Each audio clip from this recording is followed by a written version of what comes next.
All right, we're back. We have this huge gap in the middle because my son was supposed to be here.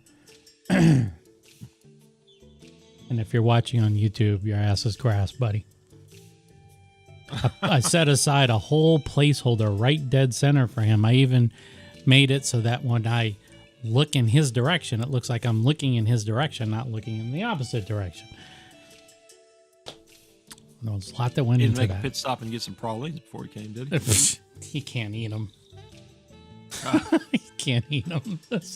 He's got nut allergy? Yeah, he does. Yeah, so I said, my just youngest daughter. just bring your EpiPen, man. It'll be fine. You have to make the coconut ones for him. I got to make the coconut ones for my daughter.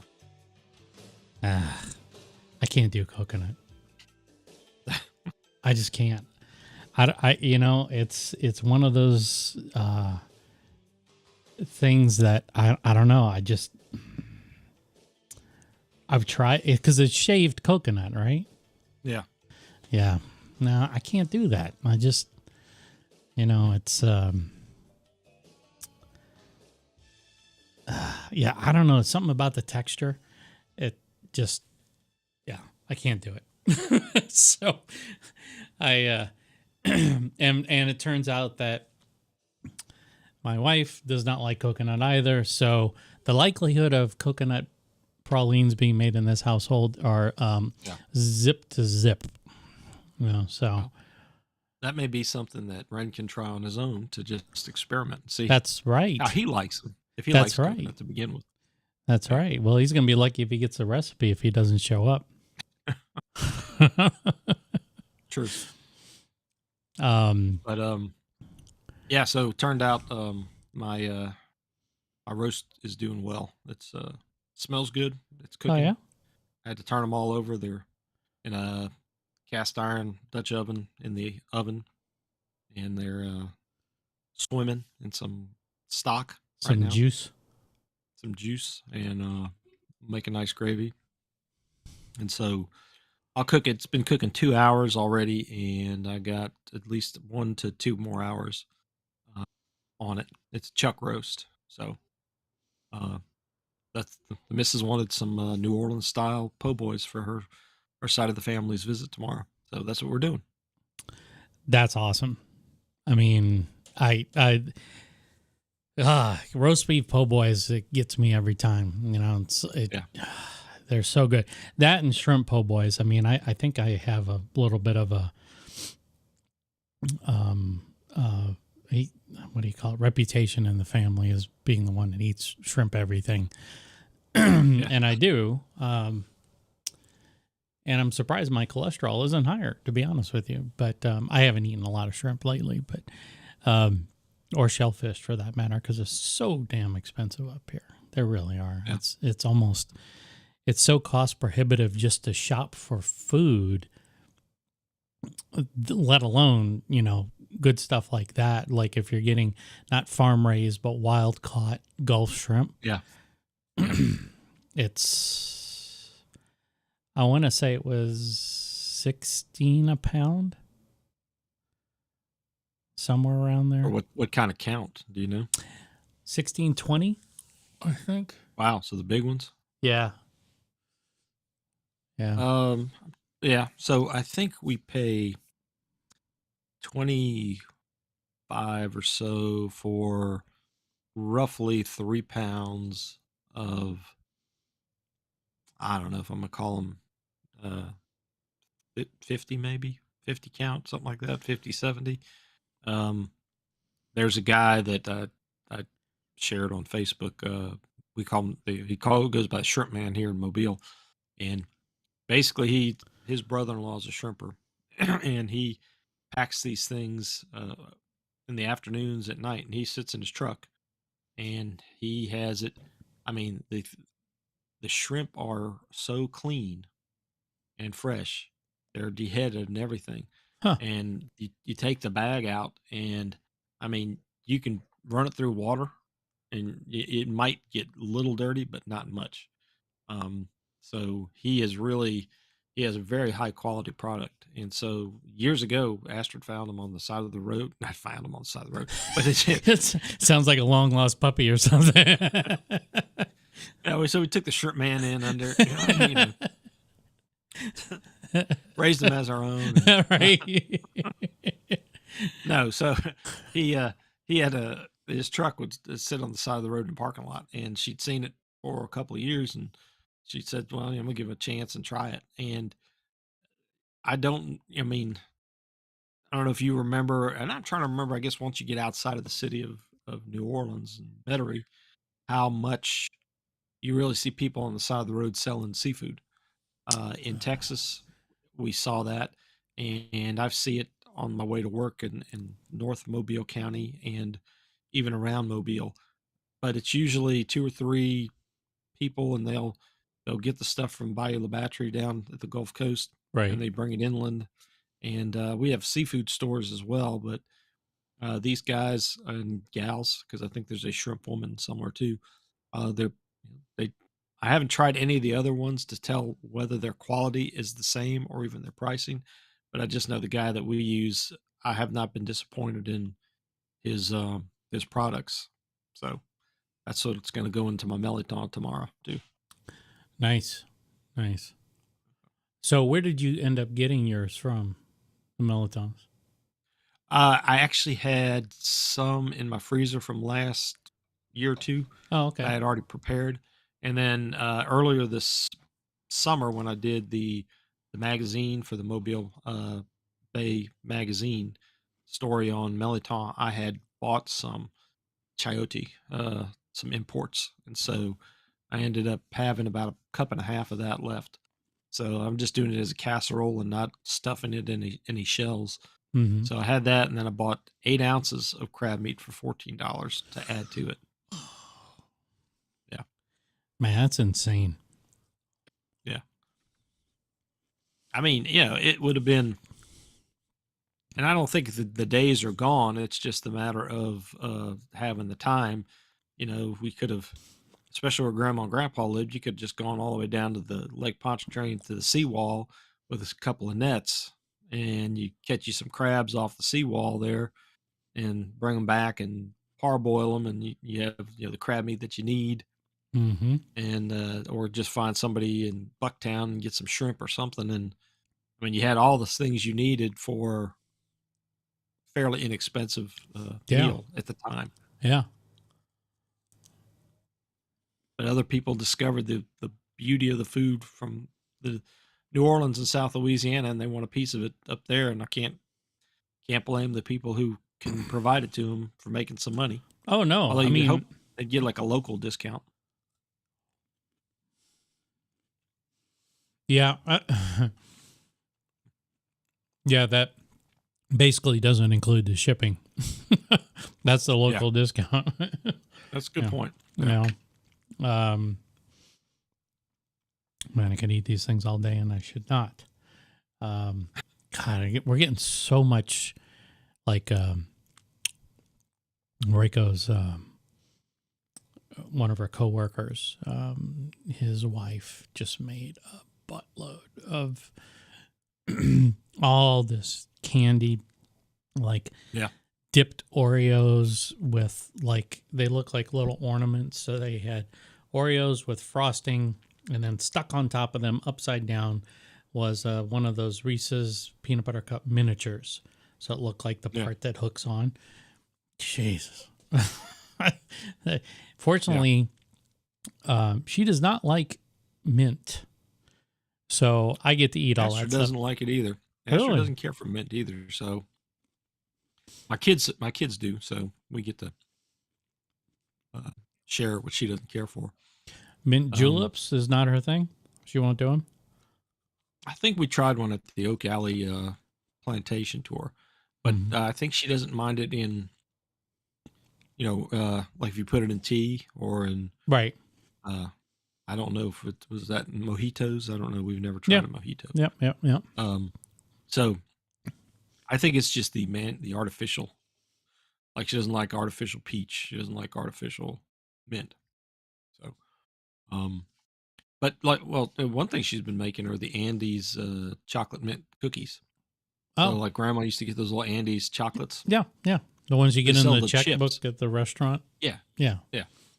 yeah. So she's you can buy the chips in either the the green or the red, like I guess like a peppermint or spearmint or peppermint, whatever. But Hmm. so she's been making cookies with that last year and this year. So I think that's what a lot of the neighbors and what we did for the bake sale for the band. So I think by now all the neighbors may have gotten there. So hopefully no spoilers. But Well, we have exactly one person watching right now. So, it might be me because I'm on my phone. So I'm just oh, watching. But hey, maybe they'll come in and tune in after. yeah, who knows? Who knows? Because it's streaming live on Facebook right now. But I didn't expect there to be a ton of people, mainly because it is the Saturday before Christmas Eve, and people are coming into town or doing family things. So hopefully, after everybody's gone to bed and they want to watch something, they can tune in and watch the replay of the after show. Yep. So, I had sent you. I wanted to deviate a little bit here. I had sent you the NOLA.com article on Louisiana was shrinking. Yeah, I didn't have a chance to look at that yet. Let me give me a second. Let me pull it up here. Yeah. Not talking waist size, are they? Of course not. Okay. Let's see. Oh. Let's see if I can find it in my emails, because all I can see in my browser history is a lot of Amazon clicks.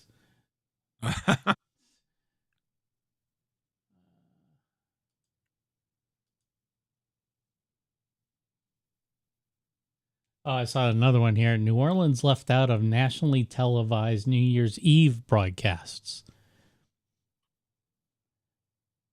What is it with the Advocate, Times-Picayune, whatever, NOLA.com? They're always just downer news. It's like, do we really have to report this? Big freaking deal. I mean, it's like, yeah.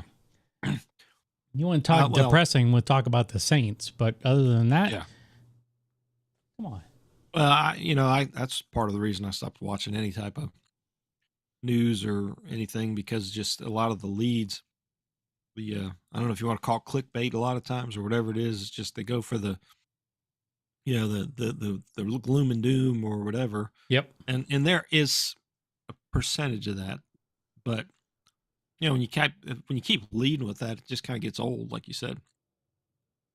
Yeah, I just don't understand it. Yeah, I don't understand it's almost like there's almost like a little bit of Schadenfreude, what people taking pleasure in other people's misfortune. Yeah. I don't get that.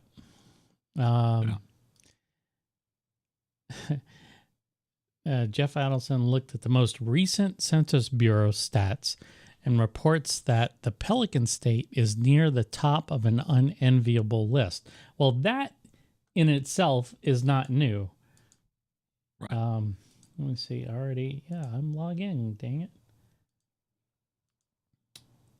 I pay to read your depressing news. Okay. Let me see. Should be able to drag this URL into the window.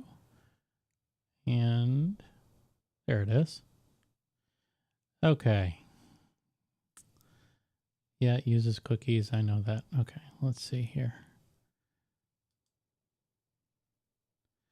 I know I'm a subscriber. I'm subscribed, damn it. Okay. Log in here. Really? Okay. Better hide your password. No. Well, I mean, it's hidden anyway, but why is it not? Okay, you know what? I can do this. Let me set up a quick screen share here.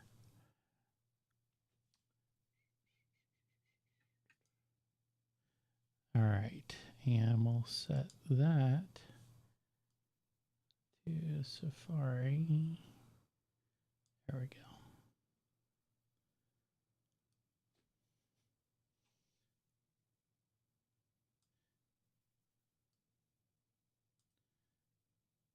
All right, here we go. Okay. Louisiana population drops for third straight year, one of the steepest declines in the country. Now, the takeaway here is that they're saying here, since the 2020 census, 84,000 people are no longer in the state. Now, whether or not they're 6 feet under or they've moved out of the state, they are no longer in the state. So that represents 1.8% over a 3-year period. Now, they do compare it to like New York, which I don't really want to lump, New Orleans or Louisiana in with New York, because New York is especially if we're talking about Manhattan, it's freaking hellhole, as far as the policies there.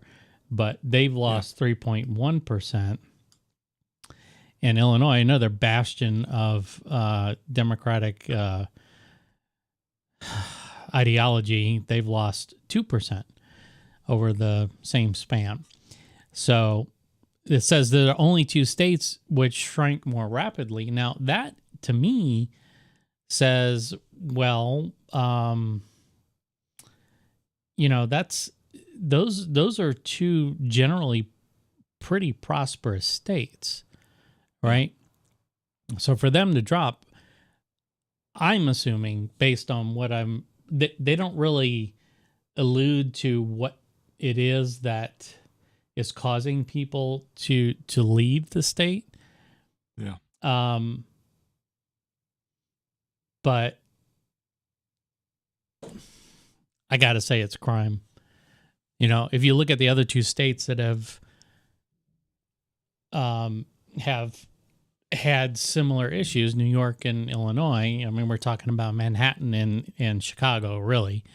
So, and probably most assuredly, we're talking about New Orleans when it comes to Louisiana.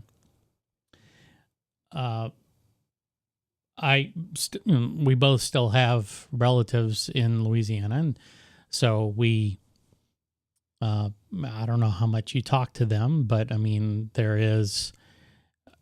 I know most of our older relatives do not go into downtown for fear of any number of things. The crime rate being what it is, they tend to be a little bit fearful of going into town. So I can only assume that that's the major contributor here to the population decline. I mean, nobody wants to live in a place where they feel unsafe. Right. Yeah. Yeah.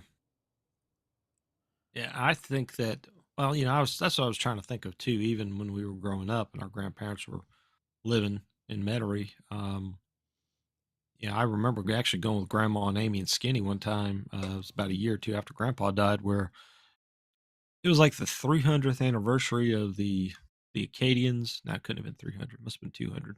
Some celebration where they were coming. So we actually went to New Orleans and to the French Quarter, and Elizabeth and Thomas, my brother and sister, with me. And so we went, and I was just thinking that, that was probably about the only time I went in the French Quarter with Grandma, or, in the city. Most of this time we spent in Metairie. Right. But I don't know how much they went beyond that. My mom's dad was a salesman for a wire rope company, and he would always complain whenever somebody was coming in to New Orleans because they wanted him to take them to the French Quarter. And he hated to go. I mean, there's a couple of restaurants that were nice to go to. Sure. But you know what businessmen want to go do, and probably still want to go do in the French Quarter. Go to Bourbon Street and and tear it up a little bit. Yeah, and I mean, when he would have been at my age now or even older, and after a while, it's kind of like, yeah, it's just not that fun to do that, Yeah. in my opinion. Too many things to lose after that and the after effects and such. So, Well, certainly I recall, I don't know if I told you this story or not. I'll commit it to memory that if I've already told you the story, I won't tell it again. Was about bringing the chefs down in New Orleans. yeah, you told me that. I did tell you that. Okay. Yeah, yeah. And But yeah, you were kind of already in that same mindset that you didn't you were ready to rest and not worry about all that other yeah, well, I mean, they wanted to go party, and I'm like, guys, this is not like Vegas. Yes, you can party, and Yeah. yes, you can have a lot of fun, but you can also find yourself in a lot of trouble, physical harm type trouble that you would almost never experience in Las Vegas. So you have to be very, very careful about where you go. and I was very explicit. Don't go one block off of Bourbon Street north. You may be able to go down to the river, but even then, there's a couple of blocks that's darker before you start getting up around Jackson Square and Decatur, where you are, you're susceptible to potentially getting, mugged or worse. Worse. So I just, man, I tell you, I feel for the people that live in the city, but the people that do choose to live in the city, they don't see they just live with the issues. They just kind of think, well, this is the way New Orleans is. It's the way it's always been. And, to be honest, save for some outlier type of, criminal activity that wasn't necessarily as prominent when we were growing up. Yeah. It's kind of the same. It's kind of the same. Everything from the crime rate to the political corruption. I mean, not much has changed. And so I understand it. I understand why, the people would want to leave Louisiana. I left because of economic opportunity. It had nothing to do with safety or just like, there's no way I'm going to do what I want to do and be able to make a living in New Orleans at that time. And that's why my mom and dad left at the time too in the 60s was for the same reason. But, I mean, to your point, and I've been part of, I guess, the way I was always staying connected was even in the 80s before the internet and everything was with WWL radio because especially at night, I could get it in Houston now. The thing about it is that other than the which they still have the live sports talks at night and a few other things. I mean, it was like from 11 to 5 in the morning was like some type of trucking show for truck, that which didn't really say, naturally New Orleans or anything, but, I can, so in this time of the year when the days are short and I could pick up, different reports on the news, especially 7:00 or something when they have the top of the hour news. Yeah. I mean, just the things that you're talking about, even the things that they're talking about now, you'd hear almost, it was, you could probably take a page from 50 years ago and read it today and it would be fairly relevant from the standpoint of the crimes and the things. Well, I mean, how many states have had governors that have been arrested, put away for corruption and embezzlement?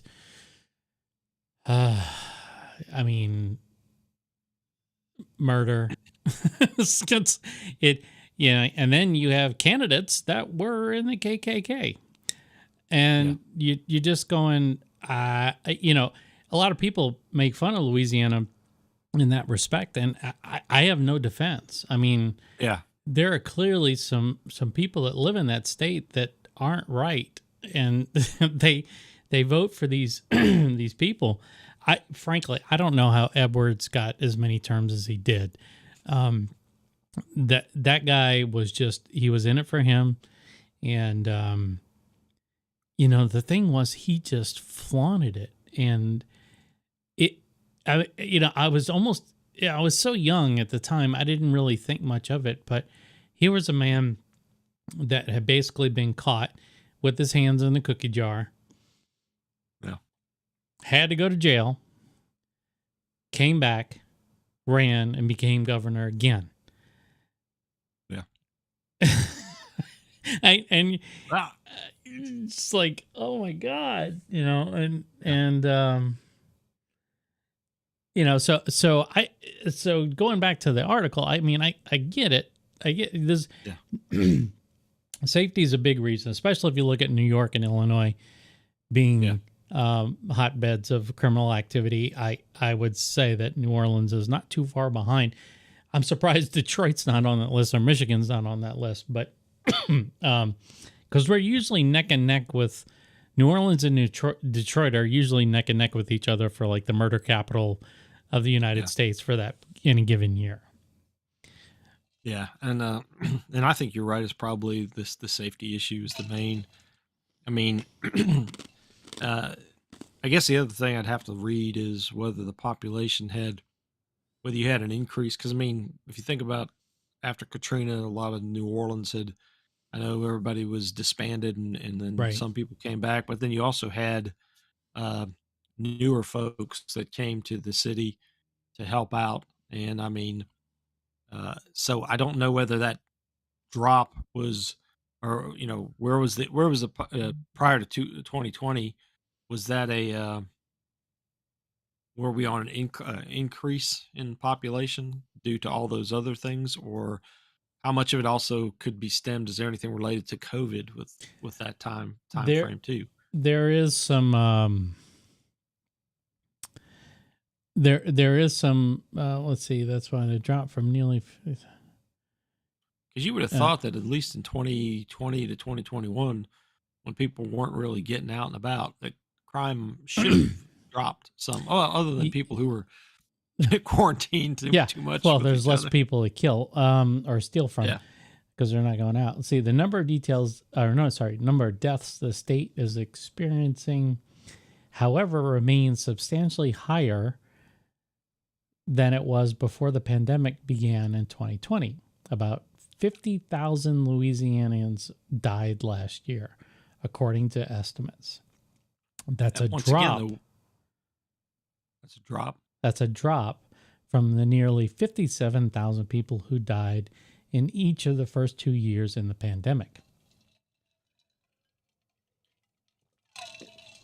So they saying a grand total of 114,000 people died in Louisiana between 2020 and 2021 because Because that of COVID. yeah, that sounds way high. Yeah, I don't know. I mean, I got to wonder about the population and were these deaths naturally occurring, old age type of Right, things. I right. mean, I mean, you've studied enough about statistics and lying with statistics and all. It Yeah. doesn't take much to skew the facts where Yes, where it suits your right. point of view. Yes. Yeah, so I mean, I would, those would be things to drill down on and find out. To me, is it, were they abnormal or were they expected? Because then the other thing you might think about too is we are, the baby boomers are reaching almost 80 years Right. old Right. now. So I would imagine that you're going to start seeing those waves of the initial, just as you saw the big increase with the births, you're going to start seeing, something similar. So how much is that factored into it too? Right. Right. So I don't know. It's but obviously they felt compelled enough to mention that the state is shrinking. Um, did they offer any solution on? No, they say The South, though, however, as a region, is leading the country in growth. The growth of the country is about 1%, whereas the South was 3%. So they say about 87% of all growth in the country can be attributed to the South, according to the Census Bureau. They said the trends aren't exactly new. Since 1980, the only state in the South that has grown more slowly than Louisiana is West Virginia. I don't consider West Virginia part of the South. I'm sorry. It's almost the same latitude as Maryland, for crying out loud. So no. But whatever. I think they're even north of the Mason-Dixon line. So sorry. They must have been grandfathered in because of the hillbillies that lived there or something. I have no idea. Maybe they make good moonshine. What they say in Louisiana? Anybody north of I-10 is not is a Yankee. The South is a Yankee. I'll usually say Montgomery up here in Alabama, but well, it says here Louisiana, by contrast, has been losing residents to other states. Almost 30,000 more people moved out of Louisiana than moved in last year. So, but that's again, how much is that? I was going to say, how much of that is job opportunities?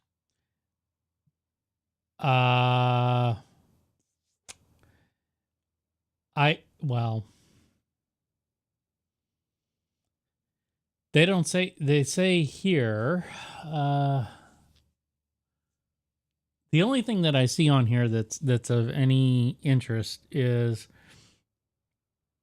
and it's a big duh, is if the state could focus more on leveraging the gas and oil opportunities that exist.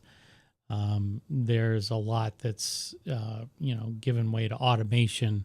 Longshoremen are not utilized as much. Safety reasons. I'm sure Deepwater Horizon had a lot to do with that. But I'm sure that also, as the energy sector starts to get more and more into automation, excuse me, those pecans are hanging out in the back of my throat. That there's less and less need for manpower on these rigs out in the Gulf. But that, the incoming governor, Jeff Landry, who a lot of people don't like, including LaToya Cantrell, which means I love him, because he is saying, New Orleans, we're going to look at, because you guys are screwing up and you continue to screw up, and I'm going to hold you to task. If you're going to receive any state funding for any kind of your projects, we're going to, he's not basically come out and said this yet, but he's forming basically a committee to study New Orleans as a whole, and what kind of economic impact it has on the state, what kind of criminal impact does it have on the state, all the good things, all the things that, it is a very important element in the state, but how much better could it be contributing to the state as a whole? Yeah. If certain things just, didn't exist or existed a lot less than they do right now. But like we've talked about before, there's just a ton of corruption. It's always been there. Always been there. Yeah. And I guess when I was younger, more naive, to a certain extent, you see the idealized books from the 1930s and 40s that had, especially tourist or travel guides, and you'd see, how enchanting Mardi Gras was, or the French Quarter, strolling, and going to the restaurants or the French opera or some crap like that. And you had all the French market and all these things that just seemed like it was almost like a Disneyland or Disney World-esque, in my mind, type of presentation. But then when you start reading and hearing about it, and like you said, even from the very beginning in the 1700s and the 1800s, there's been just a lot of looking the other way or being paid off, I think, in some cases Yep. for certain things. And so, yeah, I mean, it's actually kind of interesting that our families even lived even near there as long as they did. Well, Quite I honestly, mean, you and know, Jefferson Parish was pretty good for a while too. yeah, Jefferson Parish has been fine. It's been mainly Orleans and the West Bank. You know, that's and Jefferson Parish does go to the West Bank, but I think there is the change in the demographic post Katrina has definitely played a role, but I don't necessarily think that that's the sole factor because Louisiana's had corruption in its blood since it was, since the early days. And there's been really nobody to snuff it out because it's this happy-go-lucky place. And if it's not happy-go-lucky, where, people, tourists don't feel like it's worth coming to, they're not going to come to. Yeah. But there's a balance there, right? Because you can only be so happy-go-lucky and turn the other way when you have criminal elements in your city that are terrorizing your citizens and the tourists. At some point, that's going to catch up to you. And I think that's what's been happening for most of our lifetimes is they've been kind of treading water, threading the needle, whatever you want to call it, to keep the city moving somewhat forward. But I'm sorry, like even the stuff, like they had a storm just a couple of weeks ago and one of the stupid pumping stations broke down again. And it's like, what does it take to get this shit right? I just don't understand it. I mean, what is wrong with these people who are hired to develop these services, maintain these services? Basically, there's no accountability. Certainly, Control. She's like Teflon. I mean, there's been rumors swirling around about her having an affair with a policeman that was kind of like a private security detail type thing, and she, the tax issues and all this other stuff, and nobody really seems to care. Nobody seems to care. So me. I had always, thought about or romanticized about moving back. Yeah. But, I mean, I'll go back. I don't think I'll live there. Yeah. I mean, I just don't. Unless I'm isolated from the general population where, I can deal with people who are like-minded. And when I say like-minded, I mean people who respect one another and have worked for a living and are, their neighbors. Those kinds of places are harder and harder to find these days. And certainly up and down the West Coast, there are pockets where there are neighborhoods where there's an influx of a particular population, similar to the the immigrant boom in the 1800s on the East Coast, but they're not really assimilating. But after 150 years, most of the European families that came over during the 1800s have kind of they've taken on their own life, right? They're I mean, we all have this European heritage, but we've all kind of just built the America that we know today. But anyway, that's not to get too, out there. When I read this, I was like, what's the point of this article? Yeah. Because there's no solutions offered. It's just they're losing people. Okay, great. Now, how do you fix that? California's losing people. You know why? Because they're overtaxed and everything's way too expensive. The cost of living there is ridiculous. Even with all the wage increases, the minimum wage increases that they built in. And then Washington State's another one where it's just like, everybody's talking about a livable wage. And I think that's one of the reasons why a lot of people are moving out of state, because a livable wage cannot exist in a market where the market is driven largely by performance. And it to be, if you leave the executives out of it, because that's where these people like to, Right. they'll call out, these executives are making millions of dollars as CEOs and stuff like that. But the people who work the front lines at companies, they're just like anybody else. And, we all, when costs go up, we all suffer. I mean, people who are gainfully employed and people who are living off the government tit we're all hurting. And so a lot of people say, well, a tide rising lifts everybody. No, that's a load of crap. It's a load of crap.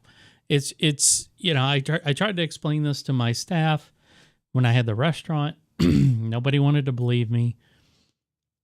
And now people are griping that food costs are 20, 30, 40, 60% higher than they were 3-4 years ago. And I'm like, well, what do you expect? Johnny in the stockroom, who was tasked with putting out potatoes in the produce area, he's now making $4 more an hour for the same job that he was doing yesterday. Yeah. Did he earn it? No, he didn't. The state gave it to him. Or the state forced the employer to give it to him. Yeah.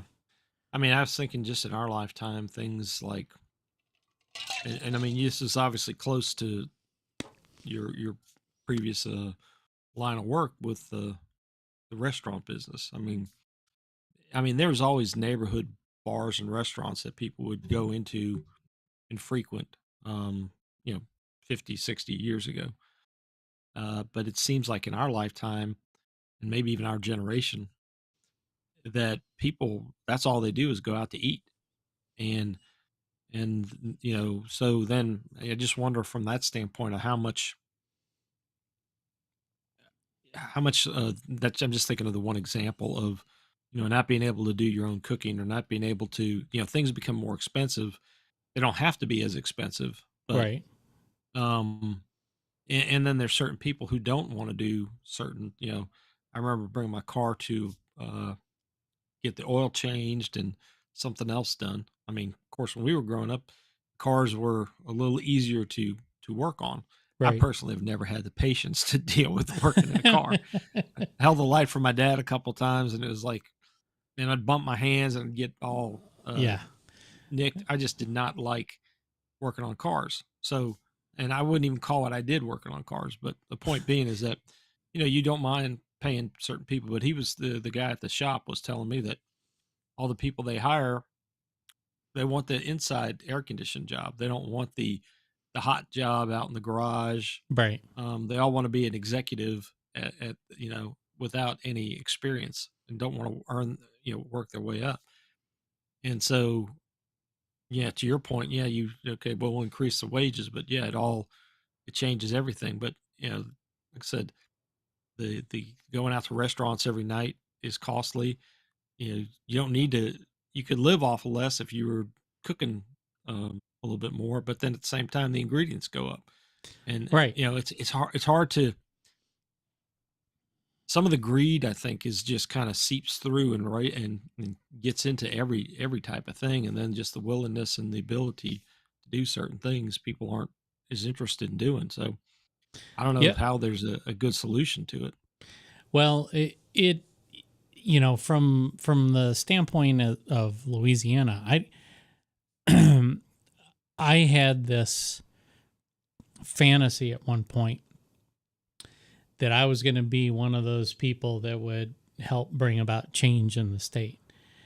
And when I finally realized how outgunned I was if I were to ever attempt something like that, I was just like, no, it's not worth it. I mean, I saw what was done to the politicians, the good politicians, and the people who really did have the benefit of the state in mind. are the citizens in mind. And that's never really come to fruition. I mean, those people try so hard, their names get dragged through the mud, they get called all kinds of things. And at some point you're just like, you know what? Screw all you people. I tried. You didn't want to take my help. I wasn't doing anything radical that was going to hurt you. I was just trying to do stuff that would make the state a better place for all of us to live. And you want to stick with the status quo. So guess what, buddy? You got it. And that's what's happened. Yeah. Well, I know. I mean, like you said, the one thing we can try to do is, even though it may be on the bounds of the state line, is to keep the good things of the culture and foodways that we enjoy going, and do the best you can to kind of, even outside those boundaries and those confines, do and remember. And because I was kind of thinking of that too, with the, like I say, our Hubble ancestors basically being in St. James Parish from 1850 to at least, well, there's still some of them there today, but right. Our branch, I mean, they were there nearly almost 100 years, and just the ability to create a community and know people and thrive and live, and of course, you look at the houses and you look at the things that they had and did. Wasn't all this, everybody didn't have to have the big house, and everybody didn't have to have, I mean, of course, a lot of things were, you didn't have all the modern amenities we had anyway. They didn't get plumbing out there until the 50s, 1950s. And, but some of the things that, so your culture stayed, didn't really evolve or change too much. New things were introduced, like I said, being upriver from New Orleans. I think there was probably a good influx of things, but now with the rapid change of people moving away, and new people coming into the area and putting their own spin on things, it's hard to really hold on to what is traditional in foodways and such. And I know a lot of people, if you listen to the, like, restaurants and stuff, a lot of people get complaining about the fact that they didn't want to go to some of the old established restaurants because they were outdated, because they did the same old menu for the last 80 years or something like that. Yeah, but yet, that still seems like that some of the things that some people were interested in, but not everybody, I guess not everybody wants to eat turtle soup or eat certain type of gumbos and such. Well, of course. I mean, we don't eat salmon every day because we live in Seattle. Yeah. Matter of fact, I might eat it a couple of times a year at most, and usually in sushi form.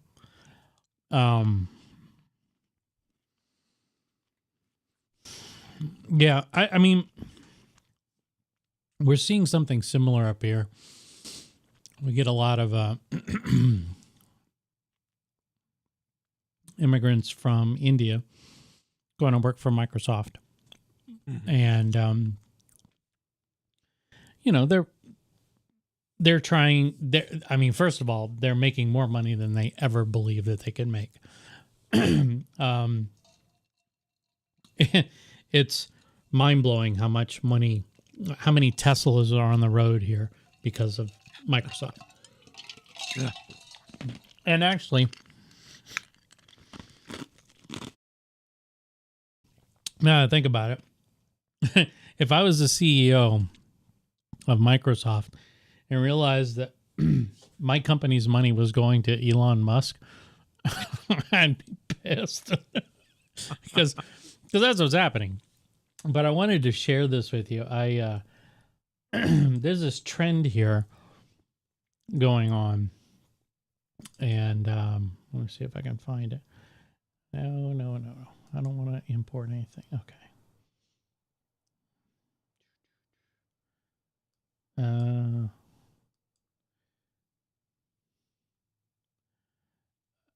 Yeah. Okay. So let me see if I can. put this. I don't want it to take over the screen. Let's see if I. Well, let's see what happens here. Okay, yeah.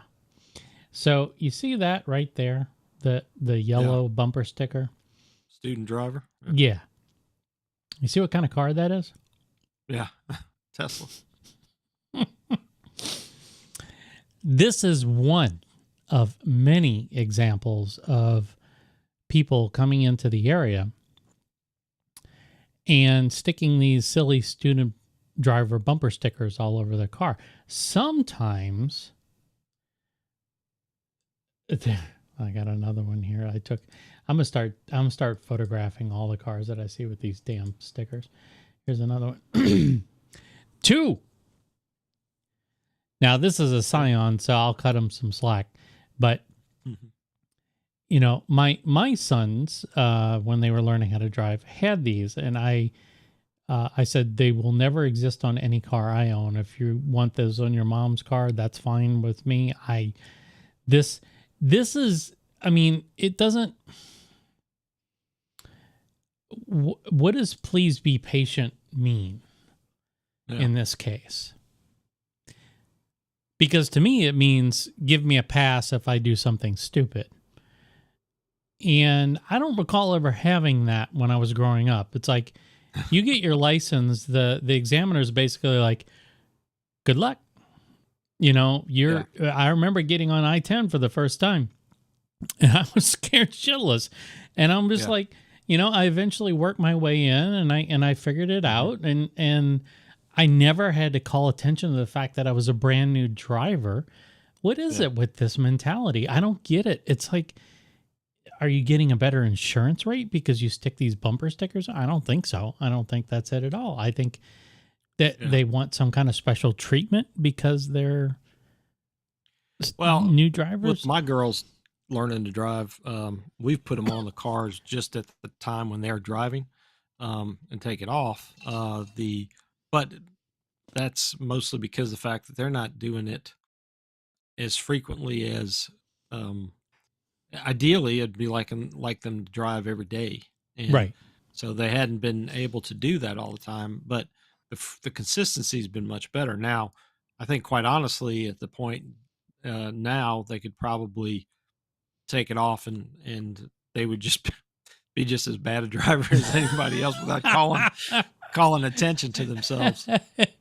Well, you know, and it's one thing if you're a kid, right? Yeah. I mean, I'm willing to cut some slack in that department. The driver of the Tesla was a woman of Asian descent, probably 10 to 15 years my senior, driving a Tesla with a student bumper sticker on there.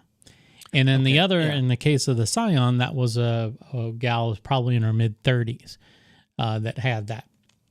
So in the event that they had kids, okay, fine. But, you know, then there's the whole thing of like, you're going to let your kid drive your $80,000 SUV? Yeah. Yeah. What the hell is wrong with you? They're going to beat the crap out of that thing. They don't care about your car. Yeah. They don't care about the cars. Yeah. The ours is in a 2007 Camry. There you go. You know, when we put it on. And, I mean, our cars are all that age anyway, but the minivan Astra drives is, you know, she doesn't want them to drive it because if something happens, that's her best vehicle. And right. So the Camry it was the one I drove all the time. It's got 300,000 miles on it, and it'd be good enough for them to get to the university and back because it's only like 5 miles away, or 4 miles away. So it's like, you know, 10 minutes or less to get there. And,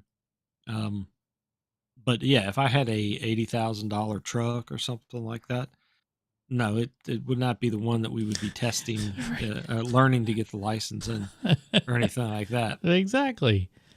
Yeah. Yeah. Exactly. So I mean, the context, right, of what that's in. So it's kind of odd because if you've seen that many, other than the ones we have on ours, I don't see a whole lot of them around Mobile. but to your point, even if first I thought you'd only see those on like vehicles that the schools or whatever Right. had.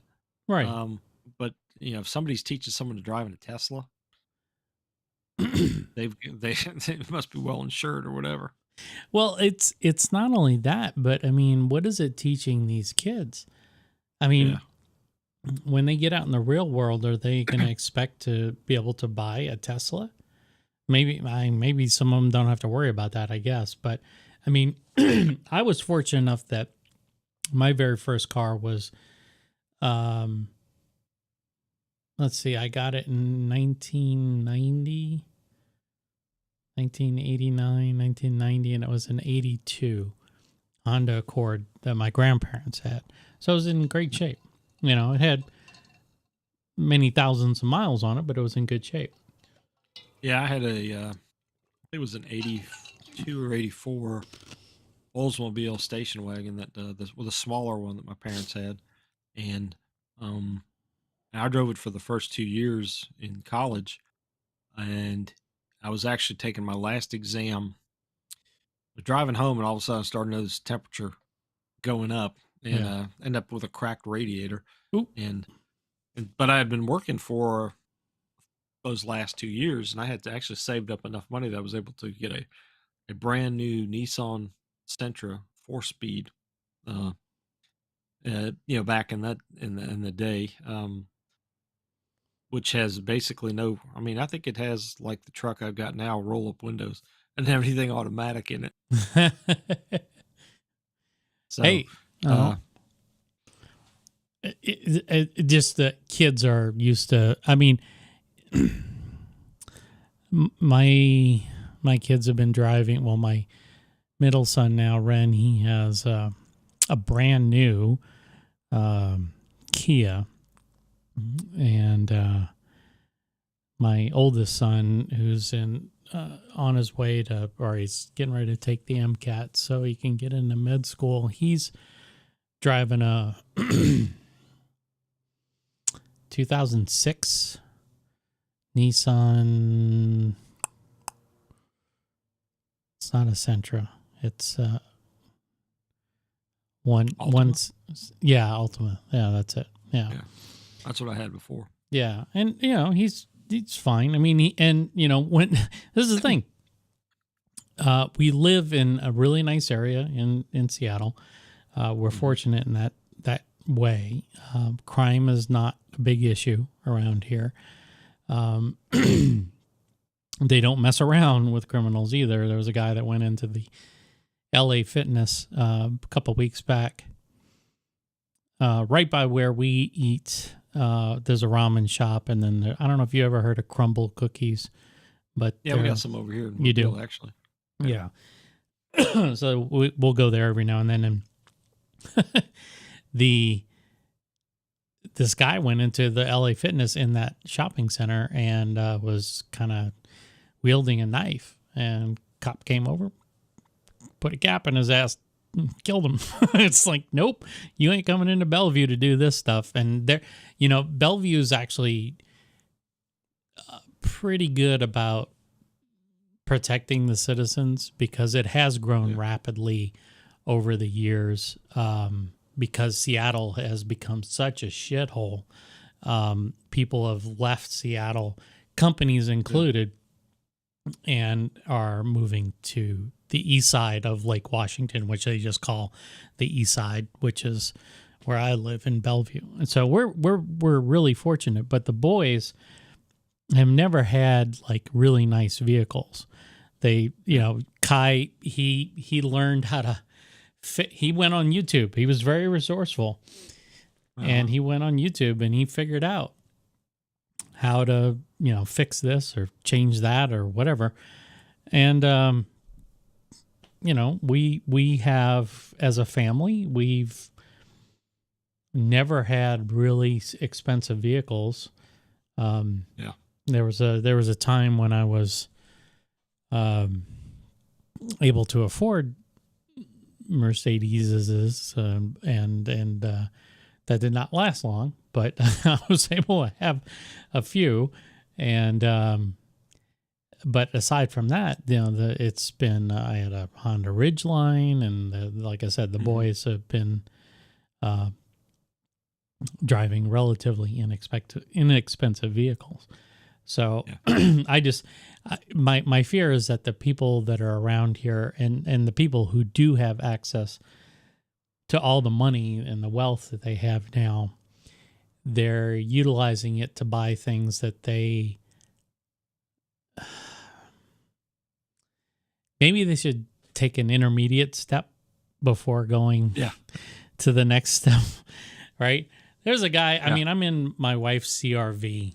The other day I was taking her to work. And there's a guy pulls up next to me in a Tesla, and I could tell it was the Plaid model, which has 4 independent electric engines and goes 0 to 60 in 3 seconds. Okay. You have a hard time keeping your foot on the pedal when you're accelerating at that rate, right? He wanted to kind of drag race me. And I'm like, dude, I'm in a CRV. And the aggressiveness in which a lot of people are driving around here, it just makes me think, what's the hurry? What's the rush? What are you trying to prove?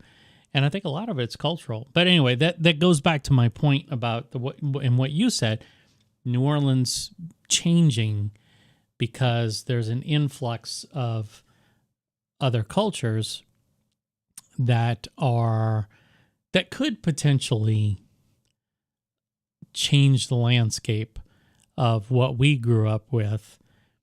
And I don't mind, from my point of view, I don't mind other cultures coming in and contributing. That was one of the things that happened with New Orleans in the early days. You had the Spanish influence, the French influence, the Native American influence, the Caribbean influence, the African influence. It was all coming together in one very, very small part of the swamps of North America. And that's what makes it so unique there. Yeah. Yeah, and I would hate to see that homogenized, like a lot of other parts of the country have become. Yeah. Because it really is, that's what makes Louisiana truly special, is that component of it. And I didn't realize this growing up. I didn't even think about that. But as I've gotten older, I've traveled the world. I've traveled throughout the U.S. I gotta say, when people say New Orleans is a unique place, that's no joke. Right. I mean, it truly is. There's very few places that you could say that could hold a candle to New Orleans in terms of obviously the food culture, but the art culture, the music culture, all of those components, the history, the heritage. There are very few places that exist like that in the United States, let alone the world. Seriously. I think what you're talking about too, I mean, if somebody's listening to the conversation thinking in terms of we don't want anything to change, it's not that. It's that the changes oftentimes are not so all the things you described with all the influx of the different cultures coming in, they came in, and I think New Orleans and Louisiana has had the ability to take oftentimes the best or the unique from these other cultures and involve it or integrate it into the foodways or the culture and such. Right. And that's what gives us the uniqueness. But I think what happens now is that it's almost like, and it's not just New Orleans, but it's a lot of people from different areas will come in, and instead of adapting or being part of contributing to the areas with your own specialities, is like almost you expect everybody to conform to you and not so I'll give an example with I think about like grandma and grandpa growing up. When they grow up in St. James Parish 100 years ago, they spoke French until they went to grade school. and that was a big push in 1916 and 1920, where the state of Louisiana decreed that that they were going to have all the students were going to be taught in English. Um, they still spoke French at the house, but it was almost to the point of being your hand were slapped or you were criticized for keeping your French culture. Hmm. But then after World War II, a lot of the people came back from because there was a need. One of my mom's uncles was fluent in French, and he served as part of the French resistance because the United States needed somebody who could blend in and who could speak the language. So all Right. these guys who went over there, they came back and they realized that they were proud of their culture, and so the French revitalization after almost 3 generations of lost uh, speaking, it still hasn't recovered from uh, that. That doesn't say that you shouldn't speak French, or yes, maybe English is a good communication for work and such. Right. But it was kind of the forceful way it was done. Then when my wife moved here from Germany, I mean, she had spent some time in South Africa, so she had to learn English there. But when they came to the public schools, they were forced to learn to speak English. Right. Um, but now it seems like when you have people coming from different places, there's not maybe I don't see it because I'm not in those groups. But it seems like it's more along the lines of it's okay, you don't have to learn English. You know, we'll all learn your language or something else instead. Right. Well, certainly in So the inner cities, I think that exists, and I think they try and do that from a stability standpoint. You think about cultures moving in or being in certain parts of the city where the schools in those parts of the cities are predominantly occupied or not occupied, but they're attended by students in the immediate neighborhood, the surrounding neighborhood. And the teachers probably think, well, the only way we're going to be able to teach these kids is if we teach them in a way that resonates with them. And I think they've, well, not given up on English, but they've had to say, well, you know what, the way we're going to reach these kids, the way that they're going to learn is if we speak to them in their native tongue, and hopefully through interacting with us more and more in English as time goes on, and interacting with the people in the country around them, that they'll pick up English. But, whether or not that social experiment actually works out, I think it remains to be seen. But I do feel like, the two are not, like, maintaining your history, your heritage, and assimilating with a new group of people that you moved into. Those are not mutually exclusive concepts. Right. They can be, I mean, my wife is a perfect example of that. She grew up in Japan. She lived in Japan for, well, I think it's been, at this point, I think it's been what amounts to the first half of her life. And she still communicates with, I mean, she works with Japanese people. She communicates with her family and friends back home all the time. She grew up in a distinctly different, Japanese culture is way different from anything you'll find in America. Anything. Yeah. It's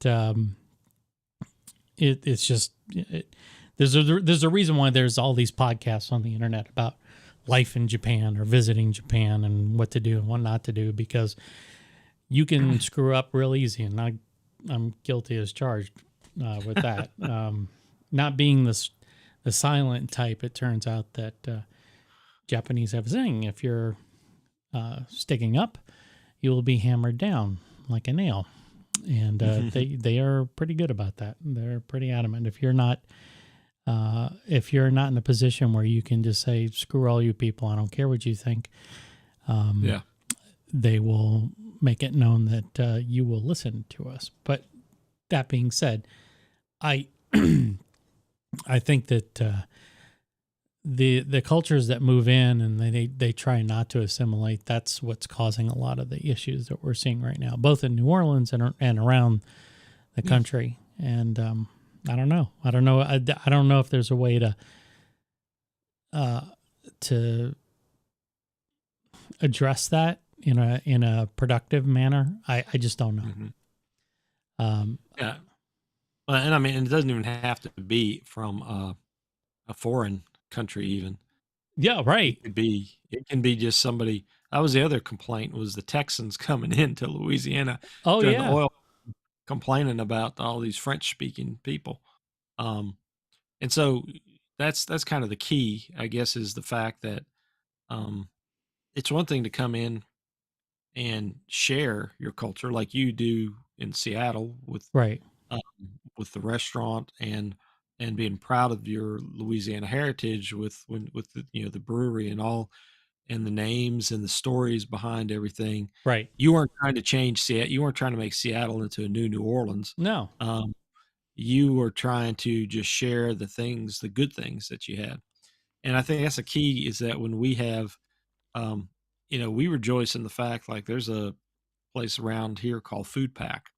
I think the guy's from Iran, and it is like as close to a central grocery store type of shop that I Okay. have here compared to or anywhere in my area. And the guy, it's an old Circle K, and the guy's been there. I think he might have studied engineering, come to the United States to do that, but he saw a need, and he has all these inexpensive, wonderful ingredients that you can buy, and they make the best. I don't even know how to say it right, if it's gyros or gyros, but anyway, they make really good. Mm-hmm. They have a muffalata that they have, but they have their own little spin on it. And the thing about it is that um, those places and the different groups like those, or the different restaurants or establishment, people love to go to them because they get to experience that culture and Mm-hmm. share it. Um, and it's a I guess a give and take, because they are doing things that they want to be part of the community, and they're not trying to change the community. They're trying to share with the community what they have, but they're not trying to say you've got to do everything Right. our way, and or else, Right. And so I think that, and I don't know, like I said, I when you see so much homogenization, like you said, with the fast food restaurants and everything, I think that's also just people who grew up not having those unique things. I want to be able to go to this big box store and get the same thing I can get in Seattle or Mobile or in Right. uh, you know, Detroit or Possum Crotch, Arkansas. You want to have, they don't want to have that differentiality of places. And I mean, I think that's why people are drawn to want to travel and see these other things, is to experience that. Yeah. And then, Yeah. like I said, if you put an ingredient or make your own spin on a gumbo, it's not that we are going to, if you make a, like, what did I think you might have seen somebody posted like an Italian gumbo or some crap like that. I don't know. That, if you make it with your own influences and your style, um, and that's how you enjoy it at your house, or even if your restaurant, Yeah. I'm not going to complain about it. I mean, I might even try it, but when you tell me that, that's the only way to do it, or you're trying to teach somebody, Yeah.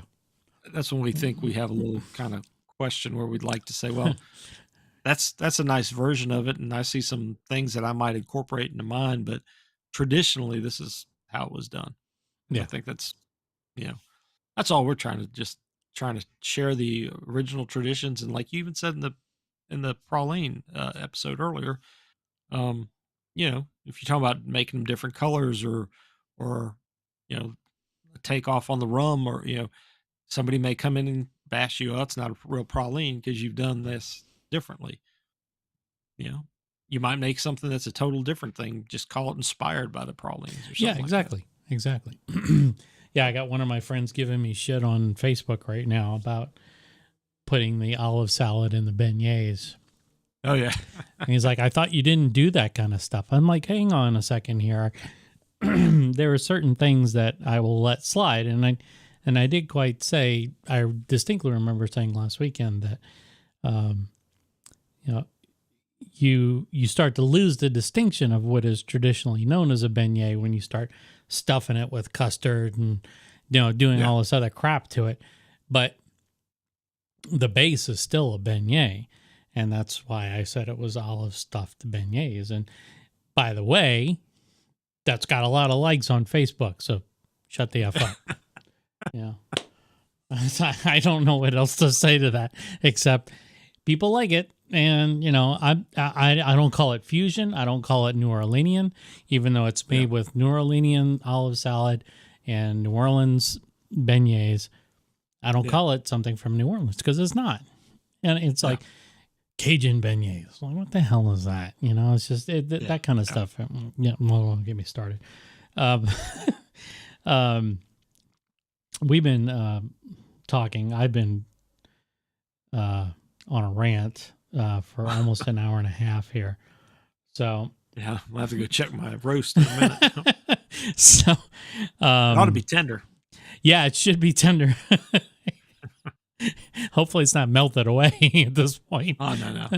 I figured it's probably right at the I can smell, when you've cooked something enough, you can kind of start to, smells about right. So I'm hoping that it's at the, and I kind of budgeted the time anyway, that I put it on an hour before we started, knowing that, about the time we finished, it'd be just about right to get it. So,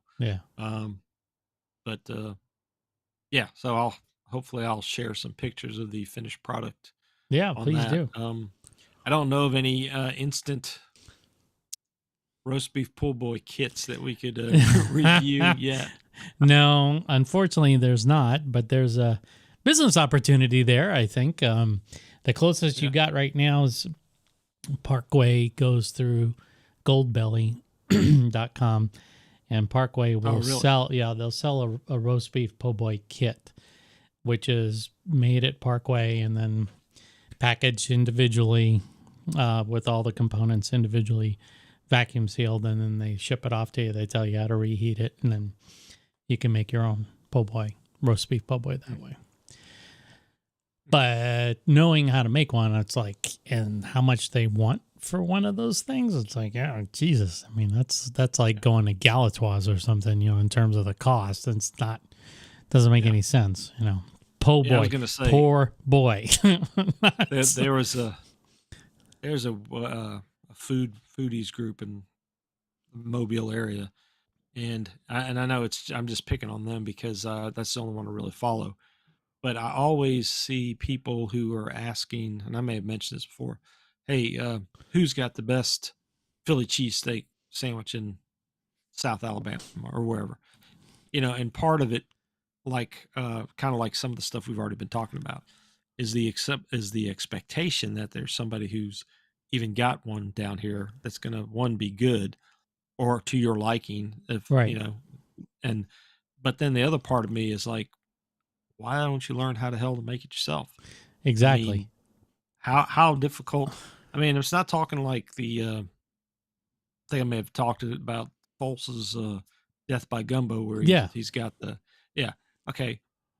That's even that is not that difficult. It just takes time and patience to make something like that. Right. Is it going to be as good as you get to get at Restaurant Revolution, or probably not? But if you practice more, you might get to that point. Right. But like I said, to me, it's just when I see somebody, well, who's got the, or, where can I get, especially when they want like, and you probably appreciate this more than me, they'll post on there today, I need a gumbo. Who can I buy a quart of gumbo from for Christmas Day? And they're asking like today, it's like, jeez, wait till the last minute. Why don't you? I mean, you'd probably be able to go to some supermarkets. You might be able to find, I mean, I know Poche's sells, I'm guessing they're open today, but where were they? Were they in Louisiana or were they? No, they were here in Mobile, across the bay. No, yeah, I think they're SOL. I mean, and that's just one example. I mean, Mobile's got its own version of a seafood gumbo. Right. That's the other thing. Are you expecting a Mobile version, or are you expecting a That's a good South point. That's a good point. Louisiana version? Yeah. So, Yeah. Yeah. Well, anyway, that's just my little rant. Too, so. yeah, man, I was thinking about this. I was like, I was going, man, I could totally turn this into a platform. But then I was thinking, I finally got my blood pressure under control this past year. And, the minute I started looking into, kind of getting back into keeping abreast of the politics, the political situation, especially in this state.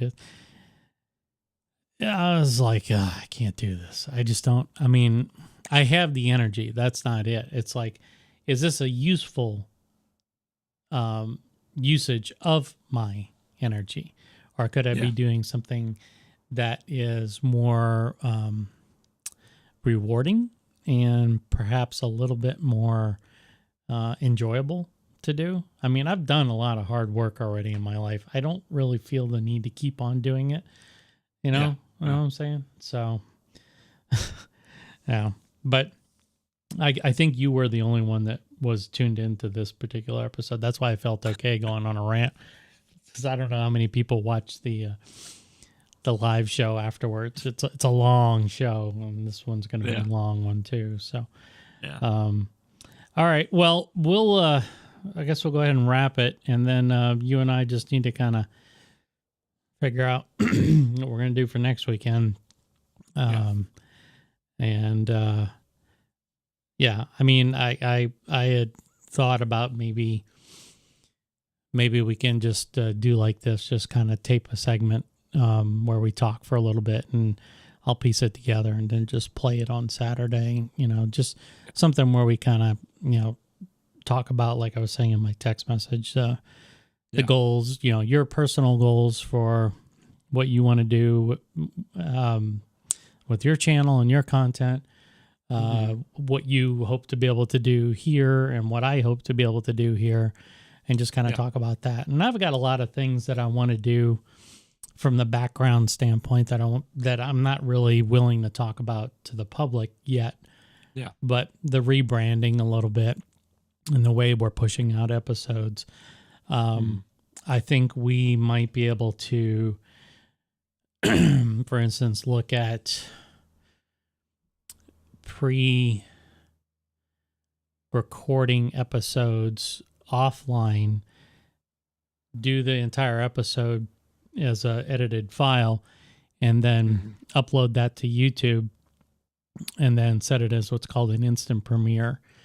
And I've been talking to a few people about this. So basically what happens is you set a time for it to go live, and it starts playing as if you're watching live. And you can hop on.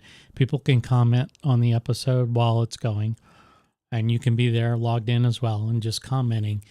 But what it allows us to do is that automatically gets stored as a video rather than as a live. Yeah. And I think these things can be done as live. Like, we have our show, and then you and I kick back and go live and interact with the audience a little bit more, or not, like today. But again, today was, I knew it was. It is the holiday weekend. Yeah, so. It's a holiday weekend. I knew people had other things going on. We do. So, and Ren texted me back. He's like, "Oh crap, I forgot." I'm like, "Yeah, whatever."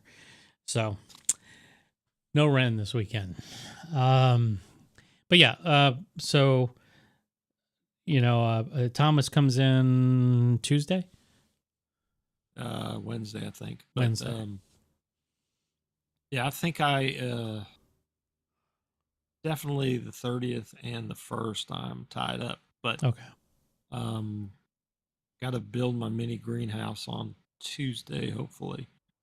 Okay. So that's going to be an all-day type thing. So one of the days there, we ought to be able to plan to get together. Is he driving down? Yeah, they're driving down.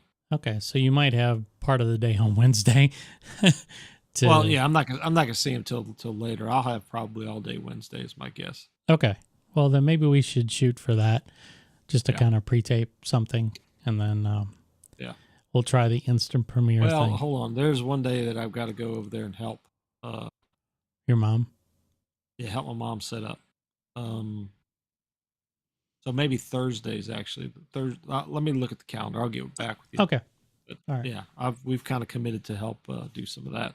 Okay. To get ready, but I know there's a day in there somewhere. I just got to look at and see where I haven't got anything planned. All right. Well, my schedule's pretty flexible, so you just let me know what works best for you. I think we'll be able to do something. In like I said, even if we have to do it kind of in the evening, I'll be off all week, so yeah. I mean, and it would be like an hour, of your time, and we could talk about the po' boy stuff if you want to keep filming that, or that could be something that I could tackle early next week and have ready to do because I've done it. So, or I can just resurrect my old material that I did from, earlier this year and play it back. So, we could just compare notes on how we did them and the differences and such. Yeah. Okay. So, cool. Well, enjoy the rest of your weekend. You too. Happy Merry Christmas. Yeah, Merry Christmas to you and the family. I hope that but tell your wife thank you for allowing you to to do these things, because I get it. It's a time commitment, Hey, I got the yard done yesterday, and so you got your obligations. The pralines out of the way. The pralines are done this morning. The roast is cooking for tomorrow. Okay. So, I'm good, and she hadn't given me the stink eye or anything. So, all right, good. No stink eyes from the wifeys. Yeah. So, okay, man. Well, I'll have a good celebration and all, and you look too. forward to talking to you. Yeah, I'll talk to you next week. Okay, y'all be careful. We'll try. You too. All right. Bye. Merry Christmas. Merry Christmas.